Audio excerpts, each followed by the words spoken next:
Что такое современный покер? Для кого-то это яркий фестиваль на 1000 участников под объективами телекамер. Для кого-то монитор под завязку забитый виртуальными столами. А кто-то вовсе развлекается перемещением фишек на смартфоне. Но сегодня мы снова вернемся во времена, когда карты оставались уделом узкого круга профессионалов. Времена, когда математика игры только зарождалась, а концепции равновесия и теоретически оптимальной игре все понимали только на уровне интуиции. С вами Академия покера, и сегодня мы расскажем историю профессионала, который стал легендой задолго до покерного бума, но который до сих пор остается одним из лучших в истории по количеству выигранных браслетов мировой серии – Джонни Чен. Легенда покера, член Зала Славы и в свои 67 лет действующий покерист. Ставьте лайк, подписывайтесь на канал и жмите на колокольчик. Будьте первыми, кто увидит наши новые видео. В этот раз наша история стартует на Востоке, в китайском Гуанчжоу, где в 1957 году родился будущий покерист. В нестабильной экономике Китая того периода его семья часто переезжала в поисках лучшей жизни. В 1962 году она на 4 года оседает в Гонконге, а через 6 лет решается на радикальный шаг и перебирается в Соединенные Штаты Америки. Сначала в аризонский Феникс, а затем в 1973 году в Хьюстон, штат Техас. Родители Джонни открывают в городе китайский ресторан и планируют для своего сына профессию в ресторанном бизнесе. Поначалу Джонни помогает семейному бизнесу в качестве официанта. Юный Чен очень легко проходит адаптацию, быстро учит английский язык, хорошо справляется с учебой в новых условиях. Отдыхает от работы и учебы он в боулинг-клубе, где однажды видит, как посетители играют в покер. Заинтересовавшись, он приобщается к процессу, а затем становится инициатором игры в подвале ресторана своих родителей. Он очень быстро перерос уровень своих соперников, за что был единодушным решением исключен из дружеской компании любителей. Никто не хотел спонсировать юного таланта без шансов на победу. Но Джонни уже распробовал вкус победы, почувствовал уверенность и в возрасте 16 лет, захватив с собой $500, отправился в Лас-Вегас. История умалчивает, как несовершеннолетний парень пробрался за покерные столы стрипа. Зато мы знаем точно, что всего за одну ночь Чен сделал из $500 $20 000. Казалось бы, это настоящий триумф, о таком старте можно только мечтать. Но уже на следующий день Джонни уверенно заливает свой новенький банкролл и возвращается домой с пустыми карманами. Эта неудача не остановила Чена, а только укрепила намерение добиться успеха. Впрочем, по настоянию родителей он поступает в университет, где изучает ресторанный бизнес. Но в 21 год решает бросить учебу и сосредоточиться на покере. Не все идет гладко. Юному таланту приходится подрабатывать в других сферах, чтобы наращивать банкролл. В самые тяжелые периоды он даже закладывает в ломбард ценные вещи. Но, как показывает история, эти трудности были лишь подготовкой к стремительному рывку наверх. В 1982 году Чен регистрируется в Кубке Америки, организованном Бобом Ступаком, владельцем казино в Вегасе. Он рискует. Бай-ин в размере $10 000, существенная часть его банкролла. Всего 30 минут понадобилось Джонни Чену, чтобы выбить из турнира 13 из 16 соперников. Уверенно доведя события до победы, он получил свое прозвище «Восточный экспресс». К сожалению, история не сохранила точной суммы призовых того турнира. Но очевидно, что для молодого покериста прирост банкролла был огромный, ведь совсем недавно он закладывал последние вещи в ломбард. Что принесли? Это вода на случай крайней необходимости. 62-го года. Вы ее пробовали? Нет. Ее срок годности 30 лет. Это была бы плохая идея. Через месяц он берет 3-е место в недорогом турнире за $500, пополняя банкролл еще на почти 10 000. Эти события произошли в первые 2 месяца 1982 года. Но за оставшиеся 10 месяцев Чен не отметился ни в одном турнире. Впрочем, он работает над стратегией и активно играет в кэш, чтобы уже в следующем году укрепиться в статусе профессионала. В 1983 году Джонни Джонни, начиная с 2 побед. Первая на очередном Кубке Америки приносит ему $130 тысяч. Вторая победа в событии Stairway to the Stars, еще 60 тысяч. А в мае Чен записывается на свой первый турнир мировой серии. Он занимает 4-е место и зарабатывает $8 тысяч. Впрочем, следующего успеха на ВСО приходится подождать. В 1984 году Джонни отмечается 2 победами в недорогих турнирах и 3-м местом в событии Grand Prix of Poker. Общий выигрыш за этот год составил более $70 тысяч. 1985 год начинается с ряда попаданий в деньги на недорогих турнирах. Затем в феврале Чен побеждает в Супербоуле по Омахе, пополняя счет еще на $77 тысяч. Разминка удалась, но пришло время настоящих соревнований. В мае он снова регистрируется в турнире мировой серии по лимитному покеру за $1000. На этот раз все идет как по маслу. Джонни удается разгромить соперников и взять свой первый браслет в СОП, заодно заработав $171 тысячу.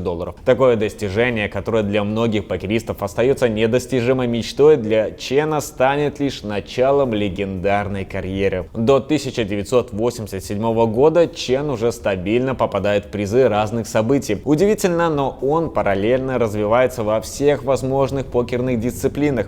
Он постоянно участвует в турнирах по лимитному и безлимитному холдому, Омахе, семикарточному стаду. А мировую серию этого года начинает 3-м местом в ивенте по лоу-болу. Самым громким событием этого года стало главное событие в СОП с боином $10 тысяч. Джонни обходит лучших покеристов своего времени и одерживает победу. $625 тысяч призовых и 2-й браслет на запястье. Видимо, на какое-то время Чен решил расслабиться. Надо, брат, расслабиться. Да.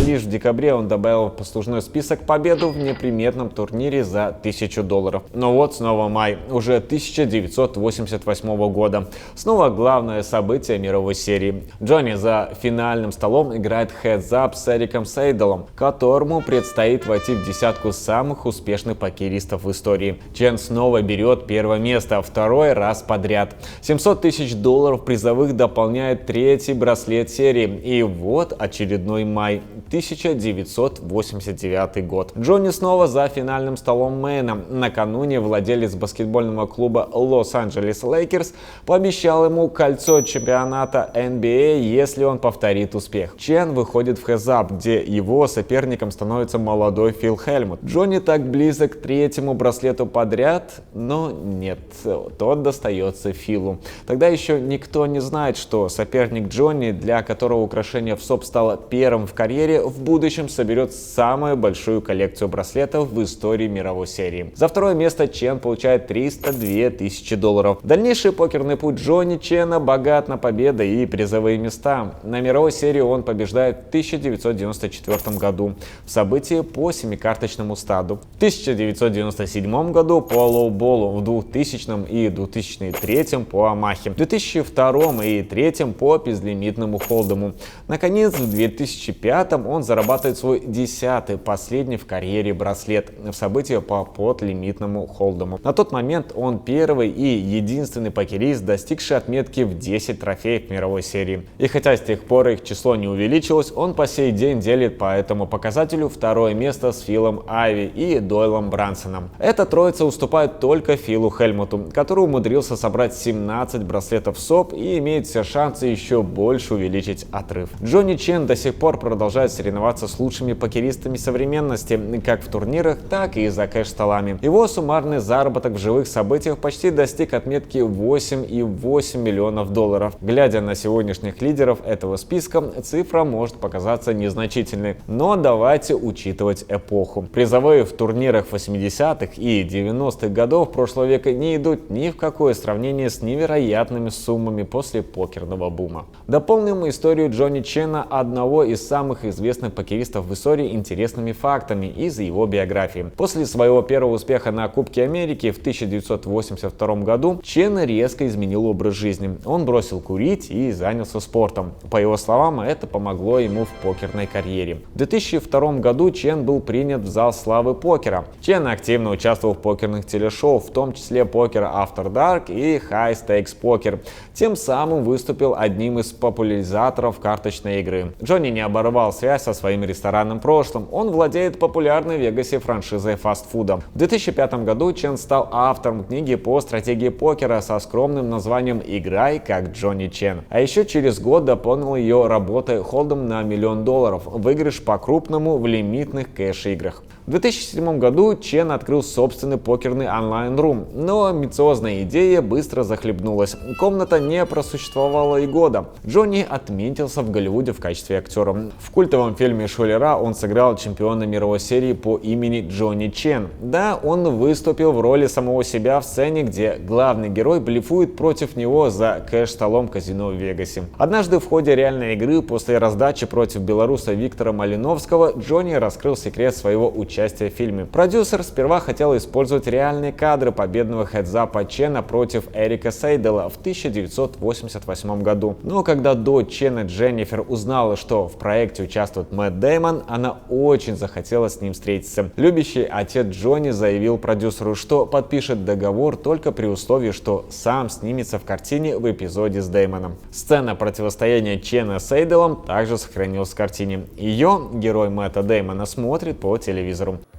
Смотрите, лицо защищающегося чемпиона. 5-й этап. Шестерка бубей, помощи нет. У Чена 5 карт одной масти, старшая дама.